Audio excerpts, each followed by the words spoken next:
Welcome to episode 228. We're in a very different location today. We're at the pub, we're at the Ducks, and I'm on the soda waters. So Buddy and I are behaving ourselves today. Good to have you on board, Buddy. The location is going to be an interesting one. Going to have to do a bit of audio cleanup. We've got a whole lot of stuff going on. It's funny how it's just one firewall across from the office, right? Yeah. No, it feels like a whole different space, but it's really not. So the purpose of this episode is a quick update on what's been happening since the last solo one. We've released probably a half dozen to a dozen guest episodes, but it's been a while since we've done one of these recaps. And I thought it was relevant. We're almost halfway through the year. So what's really top of mind today specifically is the idea of running digital ads, whether you're going to do this yourself or with an agency, a decision that I'd hesitated on for a very long time.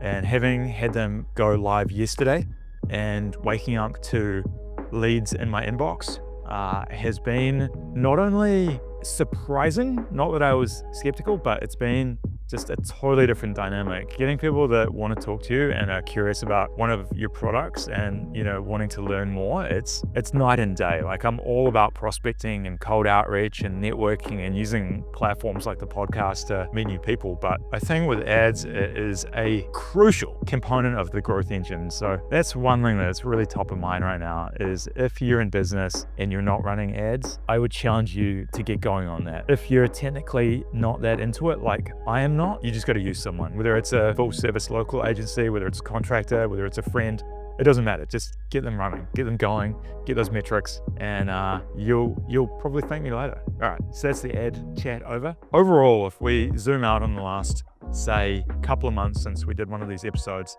it's been a roller coaster. There's been ups and downs, and I think this is representative of any business, big or small, but I feel like it's something that you've got to embrace and you've got to be used to and willing to tolerate if you're in business. I think that there's this misconception that you reach a certain size or a certain scale and you're like safe or there's no danger, but from what I've seen, there's probably a size where you become less prone to certain risks. I think there's a constant. I think there's always going to be problems to solve and they will just change. So just get bigger. It'll get more meaningful. And so to put that in real terms, like we've essentially outgrown the loft. The loft's a great space, but it's at 120% of capacity, meaning it's very busy. It's a good problem to have, but it also means that we've got to look at alternatives. We've got to look at new spaces that'll be more suitable for what we're doing. It's a great example of being careful what you wish for, and a problem that was, historically lack of occupancy, lack of revenue, lack of net profit has turned into a problem of profitability, but new office space. So it's just funny how these things happen and turn around. The other thing that's occurred lately is the Altitude Collective. That's been something that has been top of mind lately. We're working on the future events calendar coming up to the year anniversary. Had a number of good wins from it, just good positive sentiment from the members.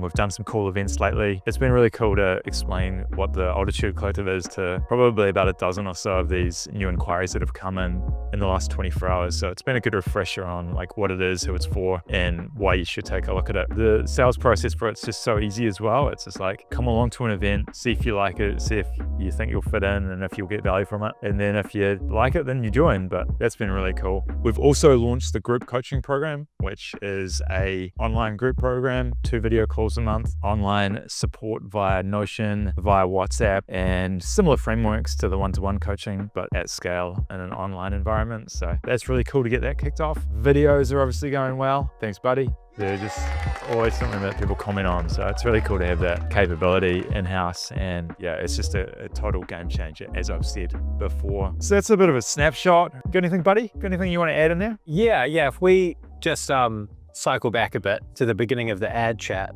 do we give a shout out to who we're working with for the ads? Oh, I mean, absolutely. They're a small, emerging company. They could probably do with a shout out, Yeah, James and Digital Simple have been great to work with so far. So local Christchurch-based ad agency. I've known James for a number of years, and it's just funny how it's taken such a long time to actually pull the trigger. One way to look at this, it's a subject of a newsletter I wrote about recently, and it was someone else's line, so I can't claim this one. But essentially the gist is when you're making a decision, if you're questioning whether you should do something, can you live with the worst case scenario? Can you live with that consequence?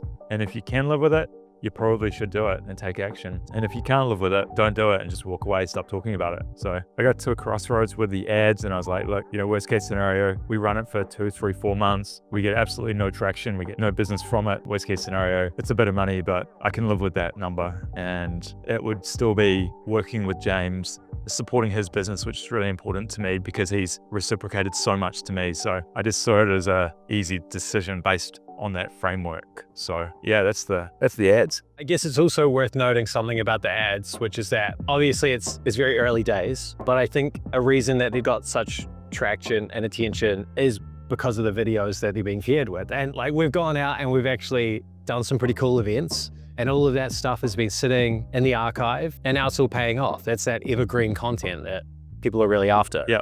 Yeah, it's a valid point, buddy. Like, I respect you wanting to take credit for those videos, and it's well justified. I think you're right, though. You're absolutely right. The people that I've spoken to, they have resonated with the content. I think they've seen people, having fun, enjoying themselves. They're in alternative environments. They're not, stuck at a stuffy boardroom, getting bored, senseless. They're not at an awkward networking event. And so I think you're absolutely right. I think if we were to run the same ads with average content, average media, I think you're right. I don't think it would have popped as much. Yeah, just with like stock photos or stock videos. Totally. Yeah, I don't think it would be the same. Speaking of content, the Puro video, that just compared to everything else, which has been really nice and steady, Puro video just seemed to really strike a chord with people.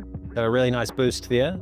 So I think, I don't know, it just shows that getting out and about, getting out of the studio is the way to go. Yeah, I think you're right. Like, the Puro video has exceeded all other videos by a long margin in terms of views, at least on YouTube. I think that it was a good amount of length as well. I think that concept of 10, 20, 30-minute long episodes, not so much the hour, 2 hours ones. Yeah, and I think the fact that we were in a field of like 65,000 marijuana plants, it probably had something to do with it. Yeah, it's a real point of difference. Yeah, it is definitely a point of difference. I think just with that content and knowing my own strengths, knowing likely what the strengths of most business owners are, sometimes it's not archiving footage. And so I guess it just gives a reason to like get the right people in the right seat, and whether that's in-house or external, but just having processes that your future self will thank you for. I think that's important to note. Pretty cool when you think about this podcast journey, actually. I stopped in at Kelly's Creek yesterday, which is between here and Greymouth.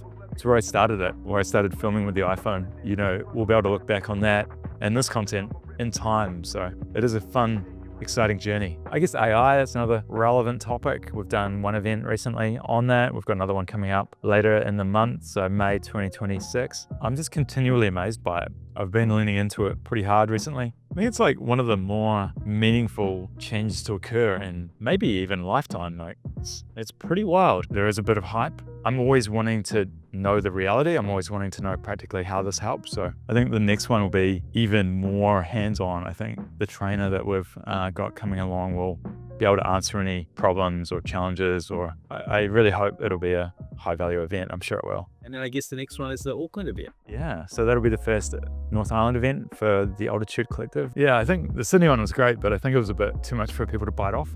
So I think this is a good stepping stone. We've got a good group of people traveling for it. We've got some Auckland guests coming along. So we're stopping at the Porsche and Ferrari dealerships first thing. Then we go to a restaurant called Tempero, which is a exceptional looking restaurant from what I can tell. And then we're off to Lucas from Invicta's office warming party. What I'm looking forward to is just that convergence of Altitude Collective members currently that have traveled, some Auckland members, and then some Auckland guests as well. So I think this format will make sense. And when we do end up pulling the Brisbane event together, I think that'll be a key component, is just merging people that are traveling, locals, understanding the local market, understanding how they operate, and if there's any ways to work together or to expand into that new environment. I will end on one note though. I mentioned the roller coaster at the beginning, and there has been some challenging moments this week especially. I think though, when those challenges occur and when you can step away from it and see it objectively, I think there is often something good that comes out of it. And so had some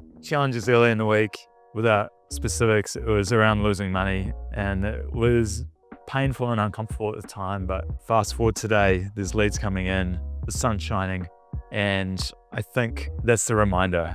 Don't look at things in isolation, just look at it neutrally. Something will happen that either turns it around or diminishes the impact of it. So hang in there, keep doing it, move forward, take action, don't overthink it, run ads. I think that's the episode wrapped up. See you back in the next one.